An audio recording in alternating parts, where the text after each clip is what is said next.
चले आगे बढ़ते हैं और अब रुक करेंगे लखनऊ का। लखनऊ में एक विदेशी युवती की मौत का मामला सुर्खियों में है। बताया जा रहा है कि ये विदेशी युवती 28 अप्रैल को लखनऊ में आई थी और इसी दौरान युवती की तबीयत बिगड़ गई, जिसे 28 से 29 अप्रैल की रात को अस्पताल में भर्ती करवाया गया था। इसी दौरान युवती का कोरोना का टेस्ट किया गया तो रिपोर्ट पॉजिटिव आती है। युवती का ऑक्सीजन लेवल लगातार कम होता जाता है और 3 मई को उसकी मौत हो जाती है, जिसके बाद लखनऊ प्रशासन और पुलिस इस बारे में थाई एम्बेसी से संपर्क करती है और पुलिस उसका शव का अंतिम संस्कार कर दिया जाता है। ऐसे में बड़ा सवाल यह है कि आखिरकार इस महामारी के दौरान युवती भारत पहुंची कैसे। राज्यसभा सांसद संजय सेठ ने Lucknow police commissioner DK Thakur को पत्र लिखा है। संजय सेठ ने सोशल मीडिया पर उनके परिवार को बदनाम करने वालों के खिलाफ कार्रवाई करने की मांग की है।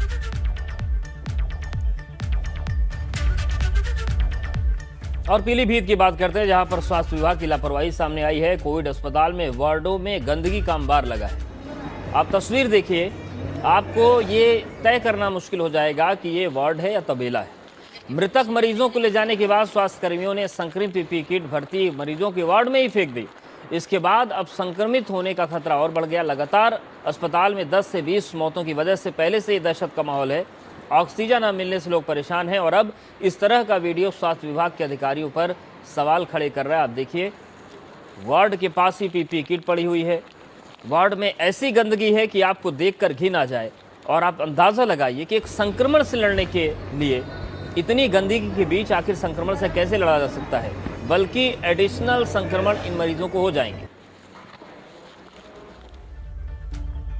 सपा सांसद आजम खान की तबीयत बिगड़ने के बाद लखनऊ के मेदांत अस्पताल में लाया गया। दरअसल आजम खान कोविड पॉजिटिव है, उनकी तबीयत खराब हुई और तबीयत खराब होने पर उन्हें मेदांत अस्पताल में भर्ती करवाया गया। साथ ही आजम खान के साथ उनके बेटे अब्दुल्ला आजम भी मौजूद हैं और भारी पुलिस बल और काफिले के साथ एम्बुलेंस में आजम खान को मेदांत लाया गया।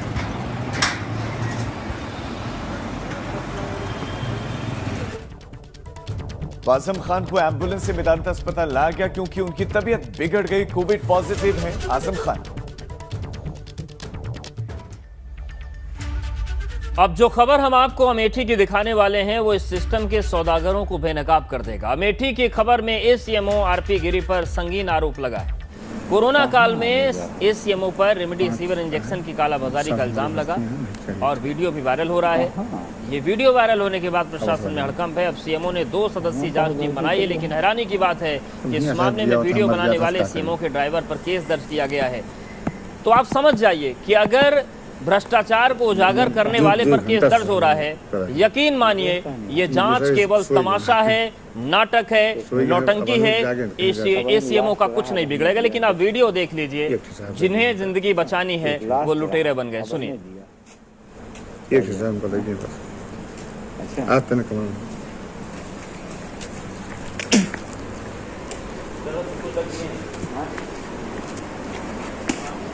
तो हम जाने सर, मिश्रा जी हमारे विधायक मिश्रा जी आगुमान रहा था। अगली खबर कुशीनगर से, जहां पर खड्डा से बीजेपी के विधायक जटाशंकर त्रिपाठी ने कोविड जांच पर बड़ा खुलासा किया। कोविड जांच पर सवाल उठाते हुए उन्होंने ट्विटर पर सीएम और बीजेपी नेताओं से समस्या बताई है। दरअसल विधायक ने बिना जांच आई फर्जी रिपोर्ट पर नाराजगी जताई और सैंपल डेट को उन्होंने फर्जी करार दिया।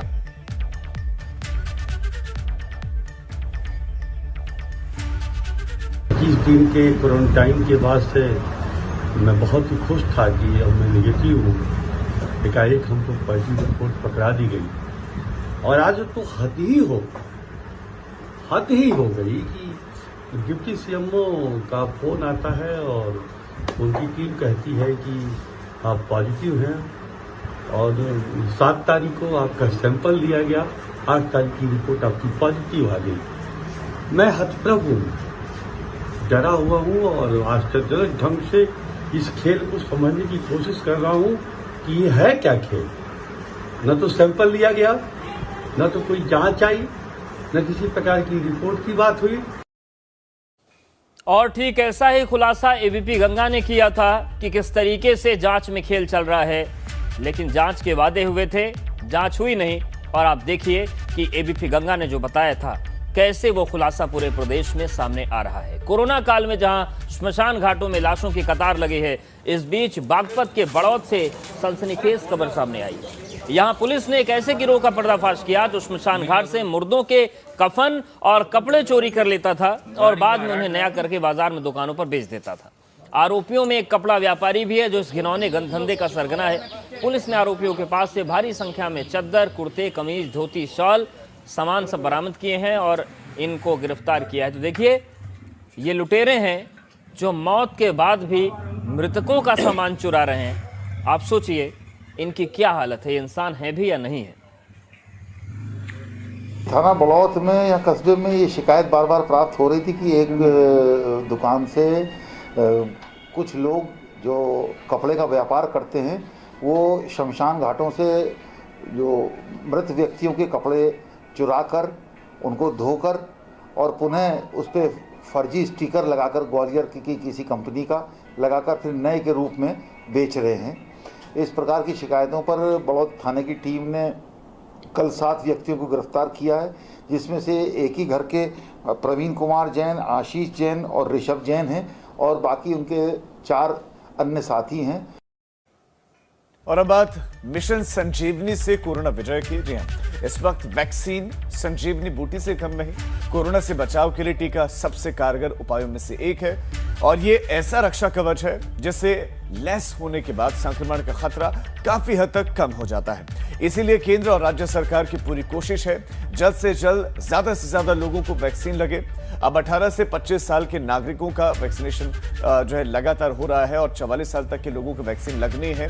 और आज यूपी को कोवैक्सीन की 1.5 लाख नई डोज आपको बता दें कि वो भी मिली है। टीकों का इंतजाम हो रहा है, फिर भी जरूरत के मुकाबले ये कम है, बहुत कम है, जिसे दूर करने के लिए महाअभियान चल रहा है। दुनिया भर से इसका इंतजाम किया जा रहा है।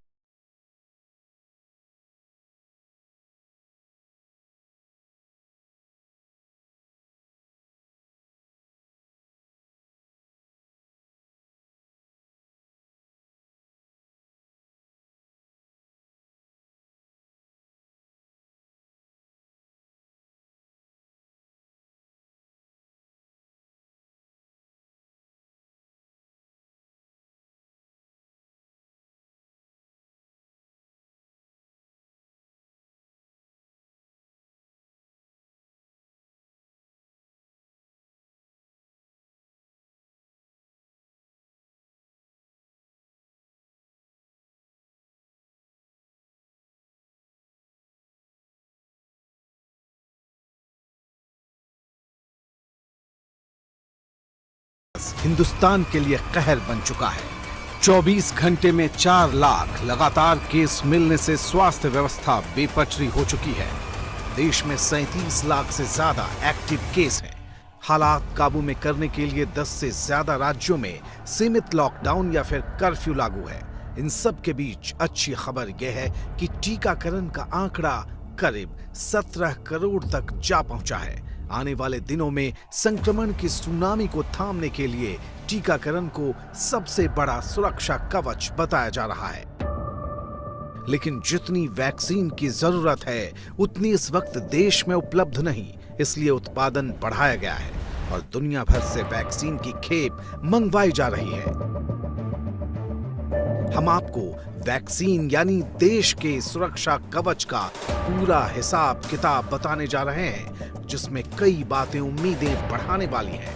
पहली बड़ी खबर कोविशील्ड वैक्सीन से जुड़ी हुई है। इस टीके का उत्पादन करने वाली कंपनी पुणे की सीरम इंस्टीट्यूट ऑफ इंडिया ने सरकार को उत्पादन बढ़ाने का यकीन दिलाया है। सीरम इंस्टीट्यूट ऑफ इंडिया ने कहा है कि अब उसके सामने कच्चे माल की कोई दिक्कत नहीं है और वो उत्पादन बढ़ा सकती है। सरकार ने अगले 3 महीने के लिए कोविशील्ड को 11 करोड़ टीके का ऑर्डर दिया है। इस वक्त देश में सबसे ज्यादा कोविशील्ड टीके का ही इस्तेमाल हो रहा है। उम्मीद भरी दूसरी खबर भारत बायोटेक से है। कोवैक्सीन का निर्माण करने वाले इस कंपनी को उत्पादन बढ़ाने को कहा गया था और इसका असर अब तेजी से दिख रहा है।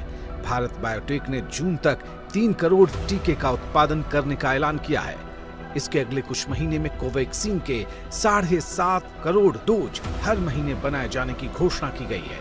पिछले महीने भारत बायोटेक ने करीब 1.5 करोड़ वैक्सीन का उत्पादन किया था। कोरोना से बचाव के लिए देश के अंदर 2 स्वदेशी वैक्सीन पहले ही लॉन्च की जा चुकी है और उसमें वैक्सीनेशन का कार्यक्रम भी युद्ध स्तर पर चल रहा है। एक तीसरी वैक्सीन के लिए भी भारत सरकार ने अपनी सहमति दे दी है। उत्तर प्रदेश के अंदर भारत सरकार की मदद से अब तक हम लोग 45 प्लस के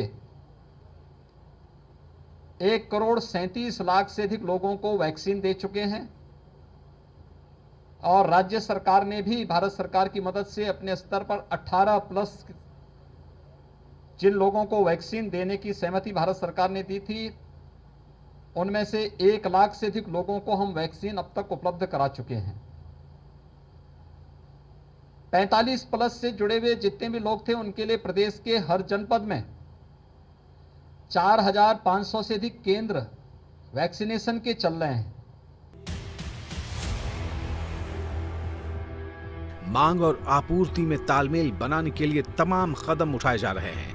विदेशों से भी वैक्सीन की बड़ी खेप मंगाई जा रही है। इस लिहाज से उम्मीद भरी दूसरी खबर रूस से है, जहां की स्पुतनिक वैक्सीन के कुल 1 करोड़ टीके जुलाई के अंत तक रूस से मिल जाएंगे। 1.5 लाख टीकों की पहली खेप पिछले सप्ताह ही हैदराबाद पहुंची थी। दूसरी खेप 2 दिन में आने वाली है। मई के अंत तक करीब 30 लाख स्पुतनिक टीके हिंदुस्तान के पास होंगे। वहीं अन्य 50 लाख टीके फिल एंड फिनिश के रूप में रेड्डीज लैब को हासिल होंगे। घरेलू उत्पादन के साथ जुलाई से मार्च के बीच रूस की स्पुतनिक वैक्सीन के 36 करोड़ डोज भारत में इस्तेमाल के लिए उपलब्ध हो जाएंगे।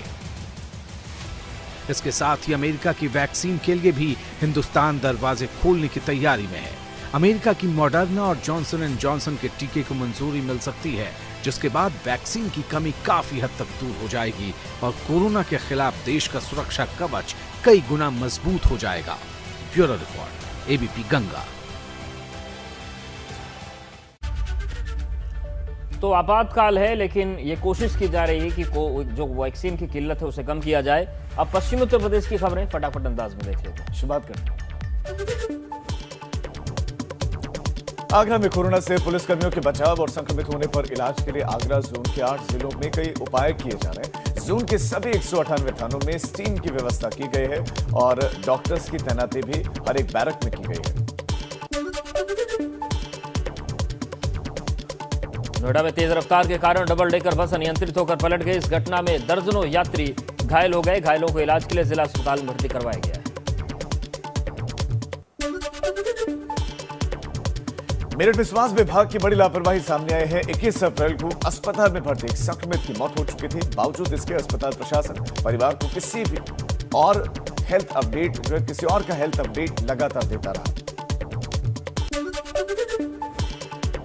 गाजियाबाद नगर निगम ने कैलाश मानसरोवर के निजापुरम में आइसोलेशन चिकित्सालय तैयार करवाया है। कोविड-19 अधिकारियों के अनुसार ऑक्सीजन लेवल 94 से नीचे जाने पर मरीजों को भर्ती किया जाएगा।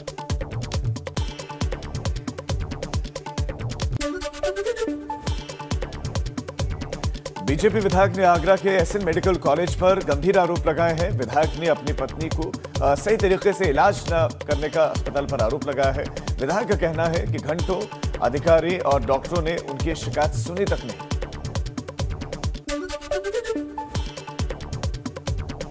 मुरादाबाद में पुलिस का शर्मनाक चेहरा सामने आया है। सोशल मीडिया पर वायरल वीडियो में कोतवाली पुलिस फल विक्रेताओं पर लाठी बरसा रही है। पुलिसकर्मियों ने फल विक्रेताओं के फल को भी फेंक दिया। हापुड़ में ई रिक्शा की छत पर शव को ले जाने का मामला सामने आया है। परिजनों ने शव को कंधा नहीं दिया तो ई रिक्शा की छत पर रखकर शव को शमशान घाट पहुंचाया।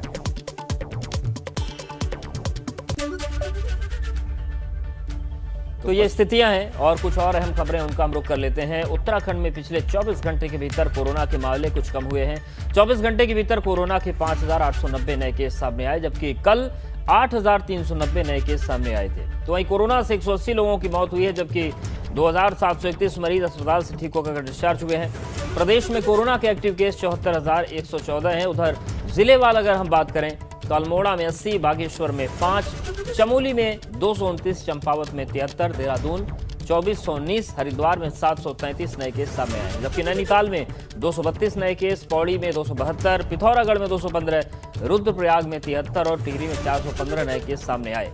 तो वहीं उधम सिंह नगर में 929, उत्तरकाशी में 225 नए मामले सामने आए। आंकड़े आपके सामने हैं और हालात बहुत खराब है। पहाड़ों में कोरोना पहुंच चुका है। प्रशासन की जिम्मेदारी कि अस्थायी कोविड हॉस्पिटल बनाए जाए पहाड़ों में, जो अभी तक नहीं बने।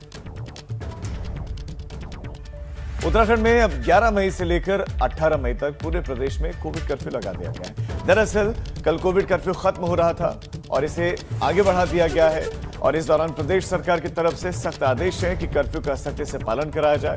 सिर्फ 1 बजे तक फल, दूध, सब्जी और जरूरी सेवाओं की दुकानें खुलेंगी। अंतर्राज्यीय परिवहन में 50% वाहनों के संचालन की अनुमति है और उसके लिए भी कारण बताना पड़ेगा। 13 मई को सिर्फ 1 बजे तक राशन की दुकानें खुलेंगी। तो आज ही कोविड कर्फ्यू समाप्त हो रहा था, इसको एक्सटेंड, इसको भी बढ़ा दिया गया है, 18 मई कर दिया गया है। तो सरकार ने, जैसा सरकार का था कि राज्य के निवासियों की सुरक्षा की दृष्टि से सरकार ने 11 तारीख से 18 तारीख प्रातः 6 बजे तक, 11 तारीख सुबह 6 बजे से और 18 तारीख सुबह 6 बजे तक कोविड कर्फ्यू लगाने का निर्णय लिया है।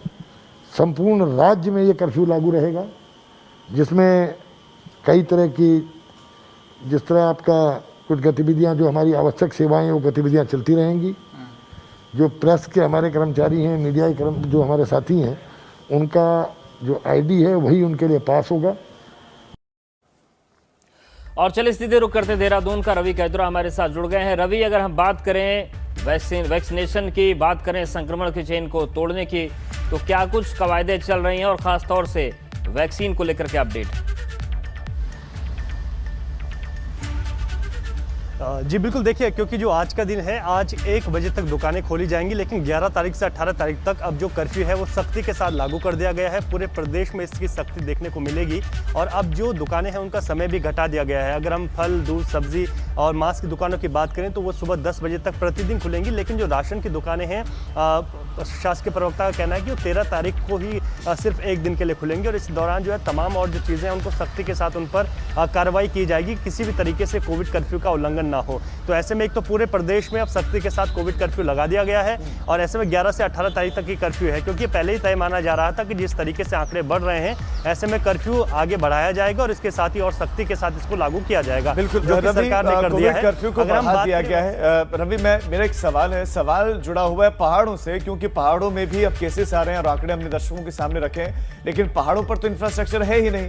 तो ऐसे में क्या सरकार सोच रही है कि हर एक जिले में कम से कम एक अस्थायी कोविड एक सेंटर बनाया जाए, एक अस्पताल बनाया जाए, या कम से कम वहां पर आर्मी की मदद दी जाए? क्योंकि अगर वहां पर कोई संक्रमित होता है तो उसके पास कोई विकल्प नहीं बचाएगा, वो मैदान तक नहीं आ पाएगा, ना एम्बुलेंस मिलेगी, ना कोई मैक्स गाड़ी वाला उसको मैदान तक लेकर आ पाएगा, यानी कि अस्पताल तक लेकर आ पाएगा, तो वो तो बेचारा वही मर जाएगा।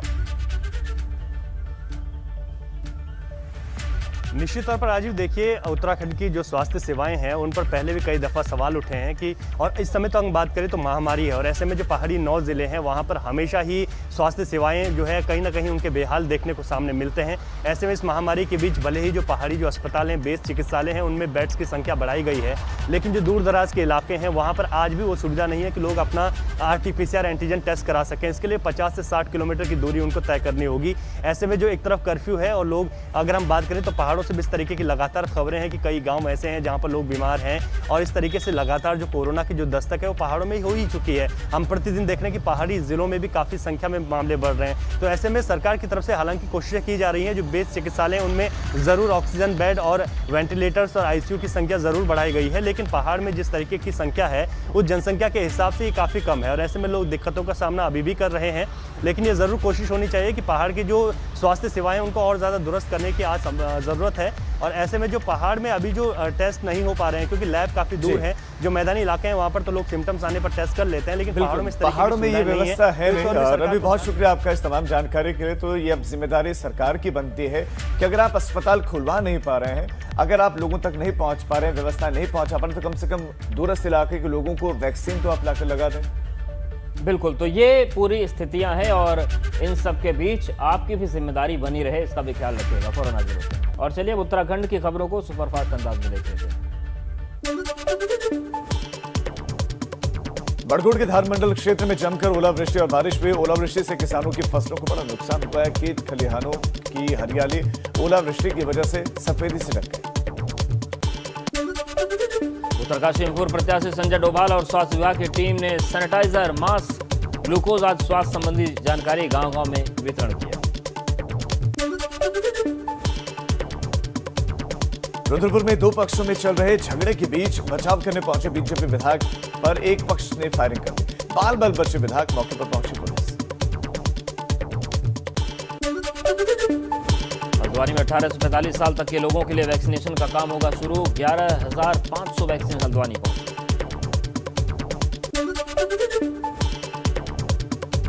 रुड़की के मंगलौर में निजी अस्पताल में स्वास्थ्य विभाग और पुलिस का संयुक्त छापा। बिना पंजीकरण के कई अस्पताल कोरोना मरीजों का कर रहे हैं इलाज। दस्तावेज चेक कर अस्पतालों को सख्त हिदायत दी गई। और उत्तराखंड की कुछ और अहम खबरों का रुख करते हैं। उत्तराखंड में आज से 18 से 44 की उम्र के लोगों के लिए वैक्सीनेशन की शुरुआत होने जा रही है, जिसके लिए तैयारियां पूरी कर ली गई। अलग अलग अस्पतालों में जरूरत के हिसाब से कोविड की वैक्सीन पहुंच चुकी है। केंद्र सरकार की तरफ से राज्य को कोविड की 1 लाख डोज भिजवाई गई। मुख्यमंत्री तीरथ सिंह रावत ने जिलाधिकारियों को सोशल डिस्टेंसिंग के साथ वैक्सीनेशन कराने का निर्देश दिया है।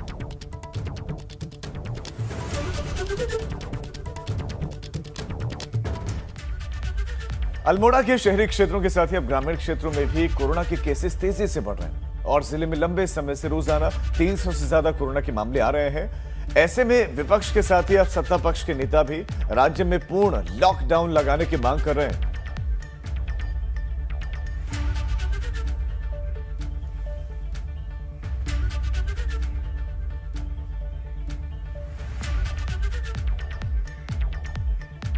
तो कोरोना एक बड़ी जंग बन गई है, इसमें सभी चिंतित हैं। अपने अपने हिस्से की जिम्मेदारी सभी को निभानी होगी। और इसी के साथ इस बुलेटिन गंगा सवेरा में फिलहाल इतना ही, लेकिन छोटे से ब्रेक के उस पर मेरे साथ देखिए 8 की